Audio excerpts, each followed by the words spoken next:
it's definitely worth a try. You want to deal with him, you want to deal with me? Oh, it's a beauty! Yeah, you did a great job, babe. I want you, I need you, oh God, I need. Hi, I'm Amy Newton. I run Newton's Theory and Inclusive Angels, and we support SMEs who are growing, raising, and potentially exiting. Founders who are women looking for investment is a tougher environment. My recommendation, my best advice would be to find those investors who are inclusively aware. They publicly state that they are inclusive. There are lists, we have them on Inclusive Angels as well. Your teams have the ability to work any place, anytime, from any device. But to be at their most productive, they need technology solutions that are fast, reliable, and secure. That's where we come in. Cisco's best-in-class solutions can help you transform your business today and prepare you for tomorrow. Our cloud-managed solutions enable your people with reliable connectivity and seamless collaboration, whether they are in the office, at home, or on the go. It's time to hear the dragon roar. At de Novo, we're not just another tech company. We're the partner that powers your business to break through barriers and scale beyond limits. With Oracle Cloud, we digitize your finance, HR, and payroll operations, leveraging AI and unlocking explosive growth. In just a few years, we've transformed from a startup to an award-winning leader, and we're ready to do the same for you. It's time to innovate. It's time to transform. It's time to partner with de Novo, a great Welsh business.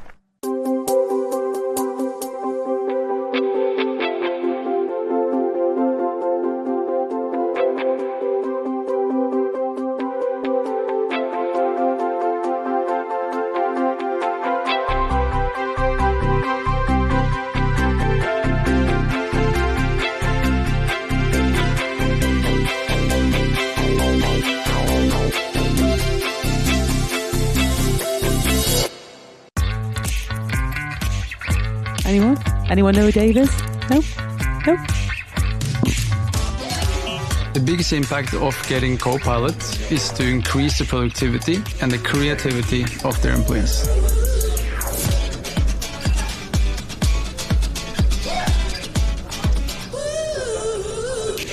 It went from probably about 2 to 3 hours to create a brief to down to an hour. We can use the prompt to ask what are the action items and who is responsible for those, then proceed with the next step.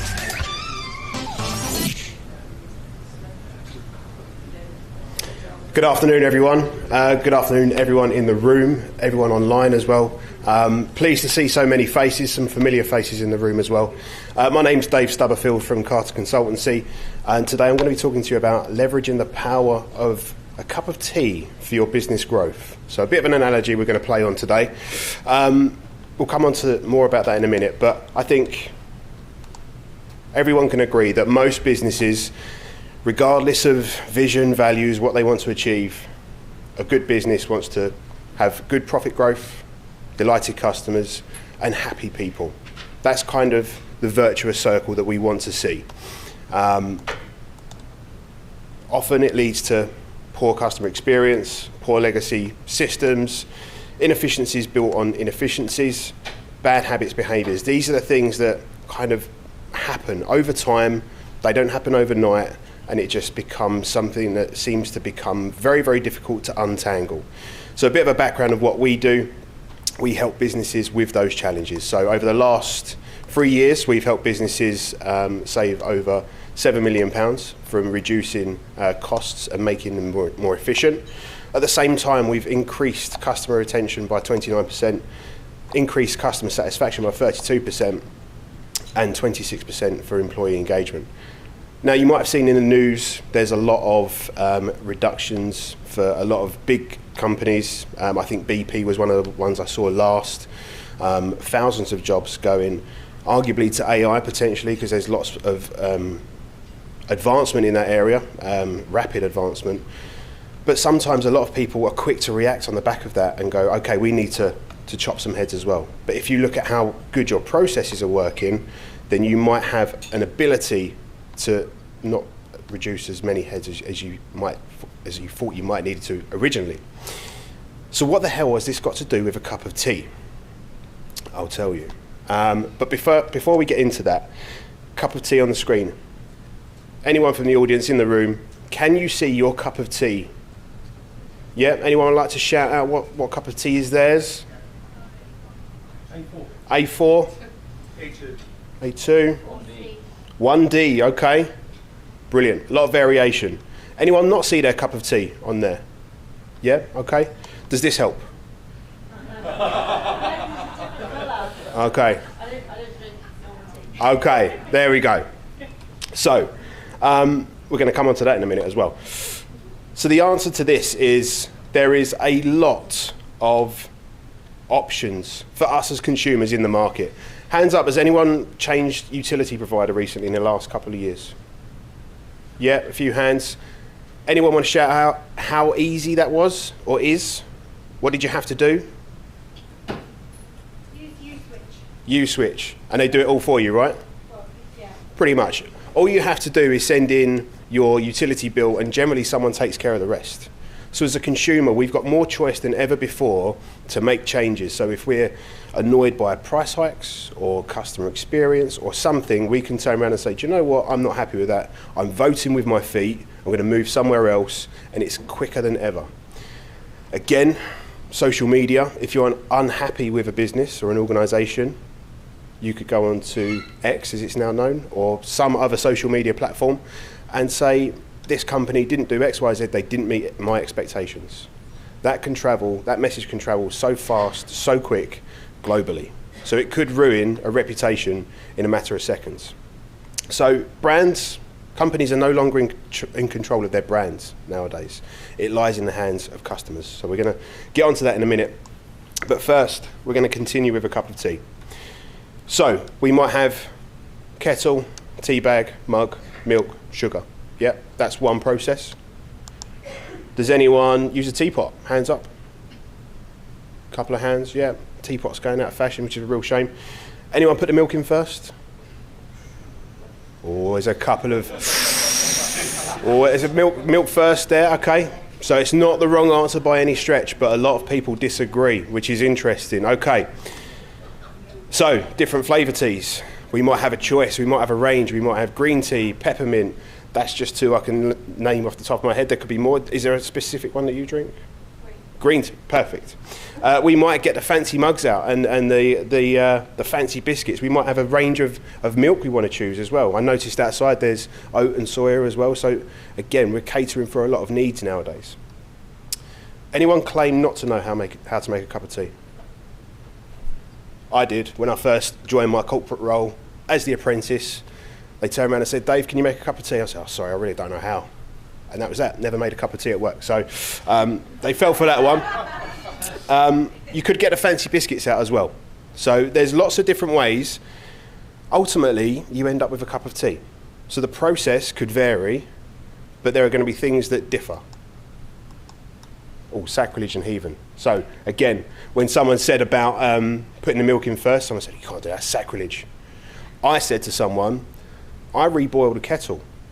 And they went, you can't do that, you heathen. I was like, wow, okay, that's a bit strong for making a cup of tea. But anyway, this is how emotional we can get. And we're going to come on to emotions in a little bit. So the cup of tea. The different ways of making a cup of tea, we can have different quality, the time it takes, and delivery. So let's explore that in a little bit more detail. So we've got quality, time, delivery. Let's focus on ingredients first. So for a cup of tea, they could be your ingredients. So it could be the type of tea you use. It could be the mug you use if you're delivering that as a service to a customer. Again, different milk options. It could be one taste different. Anyone drink at Costa Coffee at all? Yeah, nods of heads. They changed their milk provider around about 18 months, 2 years ago. So any alternative milks they had, they changed the provider and changed the taste dramatically. They've now reverted that and gone back to the original provider because they had so many complaints. So that happens real life. Cup of tea can change your business growth. Biscuits as well, sugar. There could be other things that we might want to add to our cup of tea. But ultimately, that's your brand identity. What you choose as your ingredients for your business, how you want to be seen, how you want to be perceived. That's your brand identity. If you're delivering goods to people in a van, you don't want that van to be dirty, because it's not only the customer that sees it when they pull up outside the house, it's people on the roads as well. So that brand identity can be moved away from making a cup of tea. We've then got time, so we've got brewing time. Too short, it's too weak. Too long, it could be too bitter. That's by design. So some people might like weak tea, some people might like strong tea.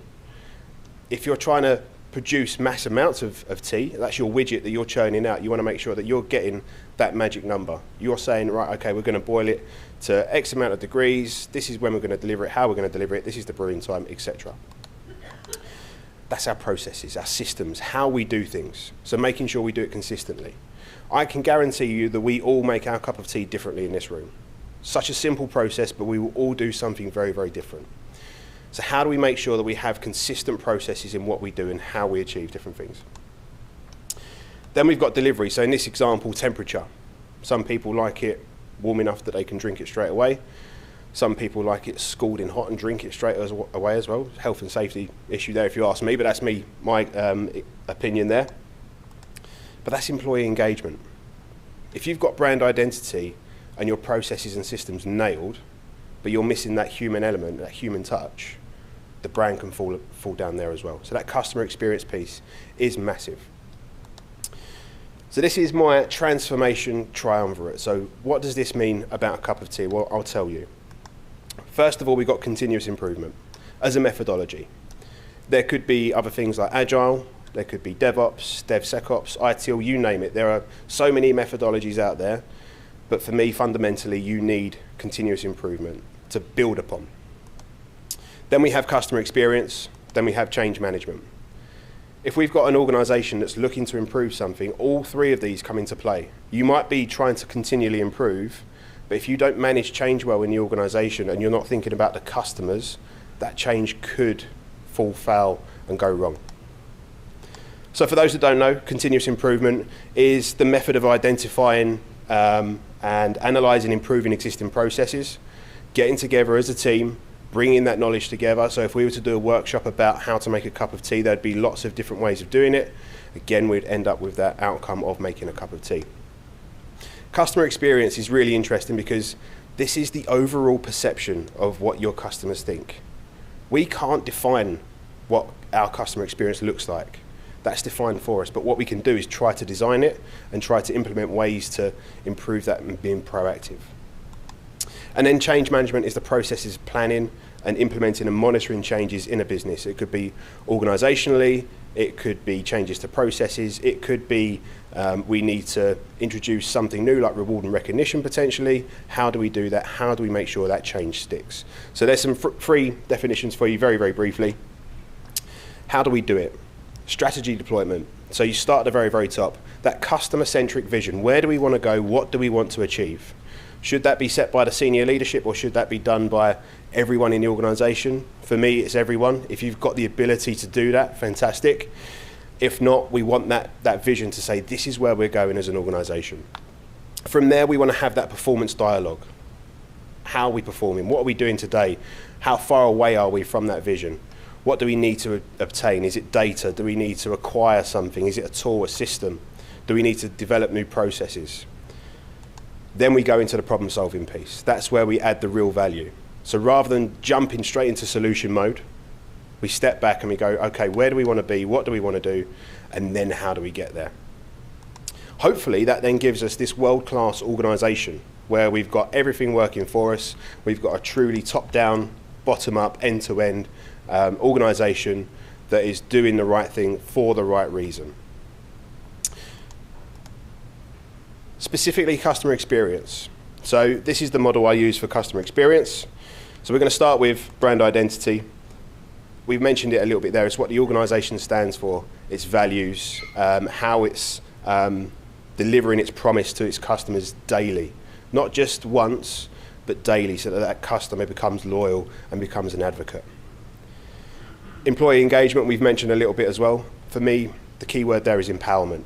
How do we give power to the people to improve processes, work from the ground up, and really start to deliver some tangible benefits. And that employee engagement is so critical. Customer experience, these are the tools and techniques that we need to deliver that experience. So it could be personas, it could be customer journey mapping. What is the experience the customer sees with us? We might see the back-end processes, but we might sell the product and disappear off the face of the earth for 4 weeks, and then someone out of the blue reaches out and we don't know them. They don't explain who they are. We want that hand-holding. We as consumers want that experience. We've mentioned systems and processes, so streamlining them, making sure that they're fit for purpose. A lot of people will create their processes after implementing a system. It should be the other way around. The process comes first and then the system comes after. If there's something on the market that works for you, fantastic. But don't be afraid to go and create something from the ground up where you can go, brilliant. That software for us that we've created is perfect for us. We're not trying to get a square peg into a round hole. And then measurement and insight, critical. I think a lot of us would agree that we get feedback. Forms come to us after making a purchase on Amazon or some other retailer. How was your experience? Can you rate us from 0 to 10? That net promoter score piece there is great. But what you need is the insight to come along with it. I've worked with companies that get 9s and 10s to say, yes, we really recommend you, but there's a bit of feedback in there that goes, do you know what, it'd be even better if you could do this. So just because someone might be scoring you a 9 or a 10 doesn't mean everything's rosy. So some case studies, real world practice. So Openreach, they do an employee engagement survey, and always the score that comes out the lowest is it's difficult and challenging to get things done around here. So change is difficult and making it stick. But we were getting that score, I say we, working collectively with them, we were getting that score and there was not much insight to drive some improvement. So what we did is we did some workshops and we got to the root cause of some of the problems, and that feedback allowed us to improve things and make things better. Enghouse Interactive, they're a global company but predominantly based out of Canada. Massive thing for them was customer experience. They didn't do it, proactively at least. So they were getting renewals come up and customers were saying, yep, thanks, but no thanks, we're going somewhere else. They weren't engaging with the customer beforehand. In training the team up, a team of 40, so that we're talking about a small part of this organisation of around about 4,000 people, they were able to upsell, in the end, $1 million over the course of a year, just by taking on that training and becoming more proactive. So their retentions and renewals went up, but they had a lot of upsell opportunity as well. And then Currys, continuous improvement. I mentioned the van that was dirty on the road.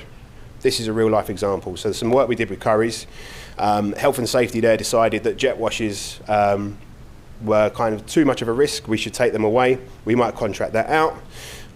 So for a while the teams were battling with health and safety, so they went back. Eventually, in the end, continuous improvement, different ways of working. If we have the ability to clean our vans, it means that we can clean our vans if there's a storm, bad weather, and we are clean, our brand identity remains intact. So that kind of stuff does happen, and I'm sure as consumers we've got stories, horror stories probably some of us have experienced, where you'd go, I'd never trust that company again. And something like a dirty van could be the start of something that you recognise and go, oh, I don't know. So if you can keep stuff clean, that helps with that brand identity.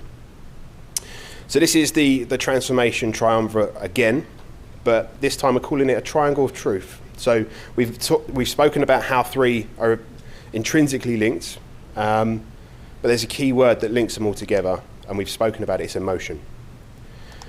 We are emotional beings in our natural state. We have our emotional black box. I would hope to think that a lot of us are happy with how today's going. We're very energized. We've had a good lunch with lots of good networking. So positive moods. Did our moods start that way? Did we get out of bed the wrong side? Did we have a bad night's sleep? Was the journey to the train station terrible? All of these things that can compound the way we see things add to our emotional black box. Did someone cut you up on the way? And is that sitting in the back of your mind? Has that changed your mood for the day? Some of us will be a 10 out of 10 right now. Some of us will be on the ground thinking, oh, I need to bring myself up to do some networking. I know I need to. I need to do that afterwards. So I'm not a 1, but I could be higher. Some of us like the carrot. Some of us like the stick. Depends. We are very, very differently wired. Again, which is why we make a cup of tea in different ways. That's how we do it. It's not trained to us. We don't get taught that's the way you do it. It becomes just second nature to us. So here's a question. Imagine you're at the Ritz and you've ordered a cup of tea. Can you describe that experience for me? So shout out some suggestions from the room. What are we expecting when we go to the Ritz? Teapot. My cup's too small. Cups too small, yeah, absolutely. But Bone china, yeah. bone china, yeah. Yeah, okay. Big room as well. We're in the tea room. It's very grand. And quality tea, yes. Selection of tea as well, yeah. Anything else? Expensive, okay. What if you went to the Ritz and you were given your tea in a paper cup? We have this perception that that's the Ritz. But there's nothing to say they can't give it to you like that. But now I've put paper cups in your head, maybe they look like that. So it's that perception that we have of a brand that sticks with us. And when that brand doesn't meet its expectations, our views change on it massively. 3 out of 5 businesses are expected to scrap their CX initiatives this year. That's a massive number. But at the same time, 1 out of 10 businesses are going to have strategies that are stronger than ever. They invest in it. They put time and effort into it. By designing that experience, they're going to have untold benefits and results. The success rate for continuous improvement is less than 60% because leadership generally fails. It starts from the ground up, but there's no sponsors at the top. So it might start and go for a few months, but it dies out. But 62% of companies are pursuing that move from good to great. So it's happening. We're just not following the methodology. And change management, I'm sure we've probably seen some similar stats to this. Only 34% of change initiatives succeed. They start and they fizzle out and they die. But 96% of companies are undergoing some form of transformation right now. That could be digital, it could be investing in AI, it could be all sorts. So we're all going through change, but we need to make sure that we're going through change the right way. Some steps to effective improvement. Now, these steps aren't set in stone. You shouldn't do one after the other, and these aren't the only steps. But first, think of the low-hanging fruit. What can you do that's very, very quick and easy that's going to have an impact and a benefit? That could be culturally. So if a leader turns around and says, right, we're going to make this change, and it makes people step back and go, okay, I believe that when I see it, the change happens, people buy into it. We need to communicate and train in new processes. It's all well and good doing a process mapping workshop or something, but you need to make sure that people understand the value of it and it's delivered day after day after day. If we took a workshop about how to make a cup of tea and we was like, yeah, that's brilliant, thanks Dave, great, but then we go back to the old way of working, what a waste of time. We need to encourage staff to make sure that they're taking in the initiative in customer interactions. Doesn't matter where you are in the business, you can have an impact on the customer experience. It could be you're wearing a branded jacket or shirt and someone sees you out and about. Taking pride in that and your behaviour, again, being an advocate for the business, could be that interaction. It could be someone stops you in the street while you're wearing it. So regularly step back as well. I think a lot of us fall foul of getting into BAU. This is the way we always do things. How do we stop, take a step back and go, wow, we've grown potentially exponentially. How do we make sure that our processes are up to date? A lot of startups from COVID, they've grown massively. They're up to 40, 50, even 100 people, some of them, that our processes are still the same from when they set up on day one. They've not changed with them. And introduce customer feedback loops. That feedback loop is important. It's all well and good getting a review, a feedback form to say, this is what we think of you as a company, but you need to go back. You need to take action first and foremost, if it's possible. And then from there, you're able to turn around and say, thank you, Mr. Customer, for your feedback. This is what we've done to implement something different. 9 times out of 10, that customer will give you some more feedback and give you the ability to improve even further. So, rhetorical questions for you. Have a think about these. When was the last time you reviewed your processes? And it could be, excuse me, social media. How often do you post? Is there a process for that? How do you know you're following what's documented, or are you going ad lib?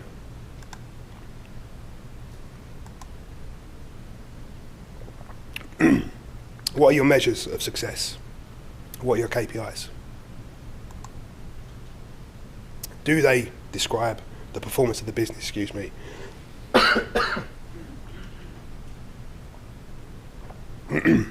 There we go. Do you seek feedback from your customers? How often do you do that? But also, do you get employee engagement feedback?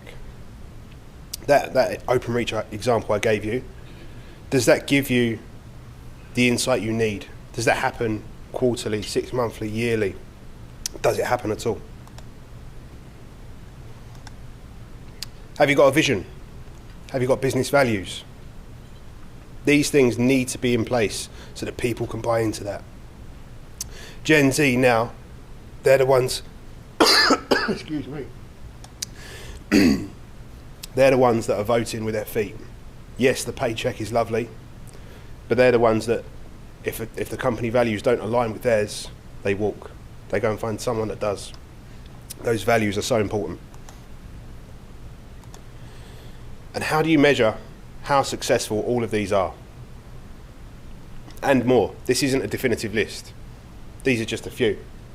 How do you measure how successful you're being? A couple of ways to do that before I start to wrap up and take some questions. Nova is a tool that we've created to help businesses track how well they're improving. It starts to look at how well they're utilising process optimization, how well they're doing voice of the customer, how well they're governing that as well. So that's a tool that we've got. You can do an initial assessment. If anyone's interested, please give me a shout. And there's also the book that I co-authored that came out last year. If you're interested in that, anyone online as well that would like that, the QR code's there. I do have a few copies here if anyone's interested after, please come and say hello. So there are a couple of ways that you can help yourselves, but start to ask those questions. So for me, I guess, before we wrap up, what's one thing that you can take away from today? What's one change, one thing, one improvement? Doesn't matter how big, how small. What can you take away from today? Not just this session, but the entire day that you could do differently. Who's inspired you from one of the talks this morning? Who's going to inspire you this afternoon? What's that one action that you're going to take? I think for me, the best thing to remember on the back of this is Rome wasn't built in a day. Stuff takes time. Yes, we want to be there. We want to be at the very top of our game in our industry, in our field, but it doesn't happen overnight. You need to take continuous improvement steps. So that stair-step model, keep it going. That's me. I'm Dave Stubberfield from Carter Consultancy. If you want to contact me, get in touch, please feel free. I'm on LinkedIn. Try to post as regularly as I can. But has anyone got any questions at all? Yes. There's a microphone coming for you, sir.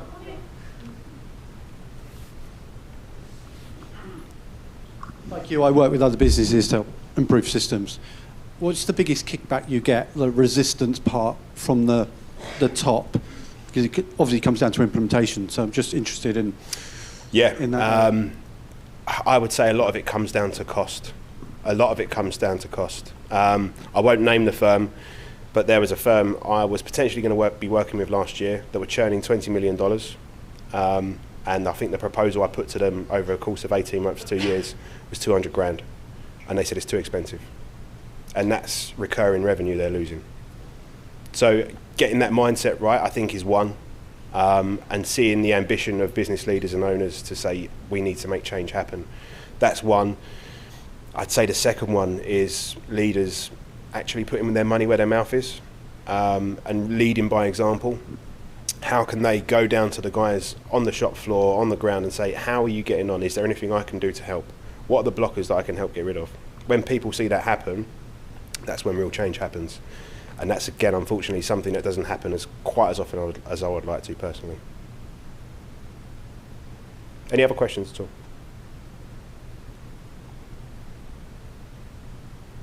Can you just get a copy of your slides?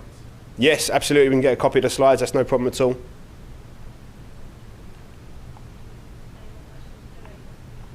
No? Yeah. Yeah. So just on that, like cost-related thing. I'm scared now. I'm going to sing my question. Just to go back to that question, the resistance from the top and that it's cost-related.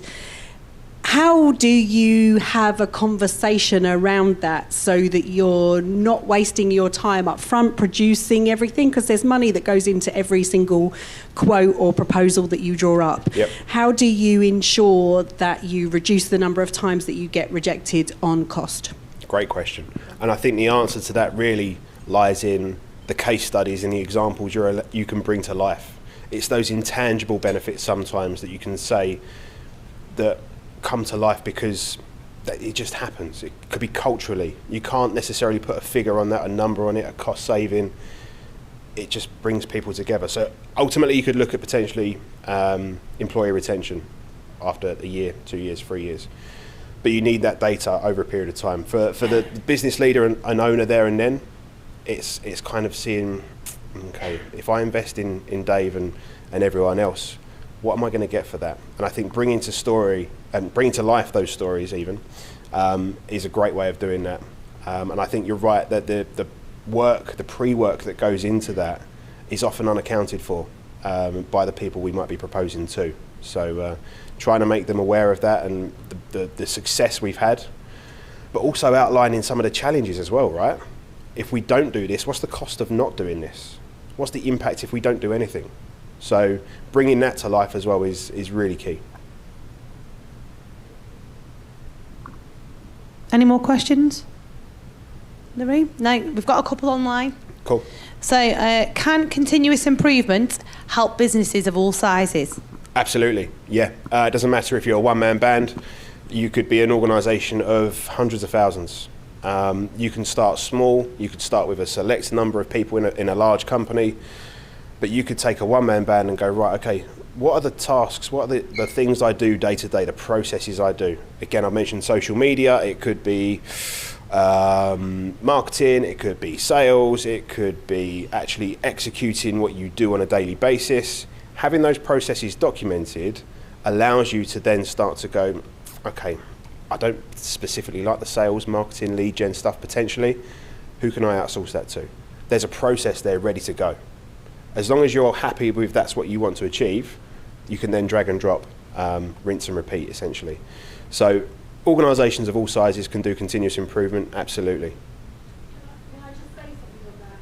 For the person that's online, that's my specialism, is 8 businesses, 8 people and less. The majority of the businesses I've worked with are one person. Yep. And the changes that they can make are absolutely phenomenal and change their life, not just their business. It can be massive. Absolutely, yep. One more? Where should I start with customer experience? That's a really good question as well. So the slide I showed where you had the 5 different parts of the frameworks of brand identity, employee engagement, customer experience, systems and processes, and measurement and insight, you could start anywhere. You could argue that brand identity is the place you want to start, but it depends what the problem is. You might have an issue with an NPS survey that goes out quarterly. To start there, your measurement and insight. That can then drive improvement, which goes into your systems and processes, which goes into your employee engagement. There could be untold ways to start that. It could be an issue, a problem that needs urgently solving. It could be something that we go, do you know what, we're going to take this on. There's no real right place or wrong place to start. Any other questions at all? Somebody give me another one. Cool. Well, I thank you all for your time. Really appreciate it. Hopefully, if you want a cup of tea, there's a biscuit. PG tips, though, I'm afraid. So I've kind of gone middle of the road, really. It's not fancy tea. There's sugar in there as well. So if anyone wants that, anyone wants a copy of the book, please let me know. But I appreciate and thank you all for your time.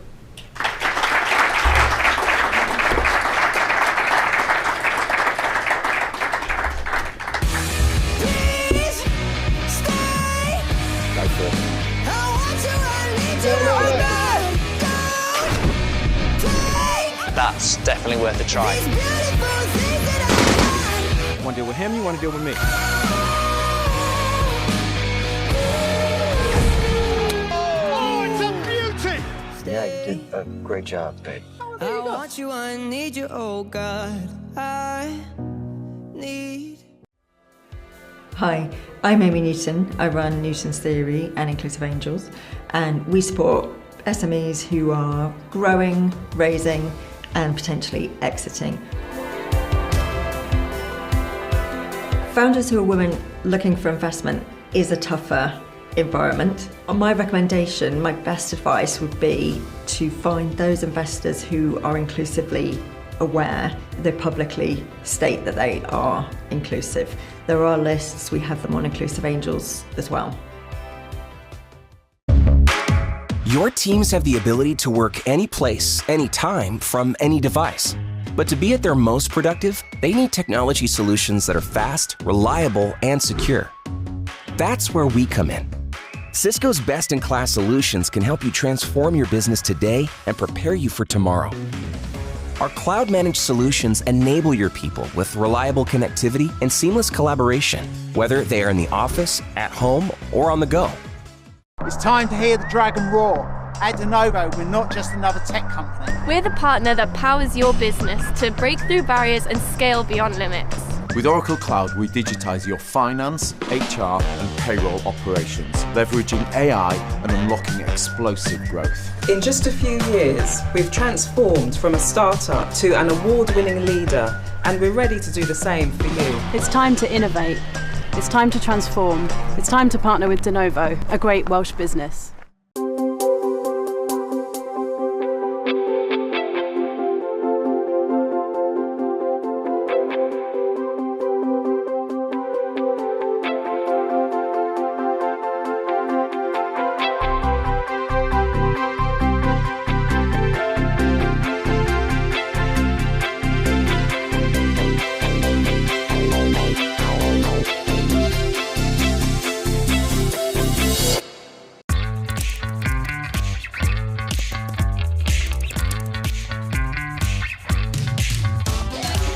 The biggest impact of getting co-pilots is to increase the productivity and the creativity of their employees.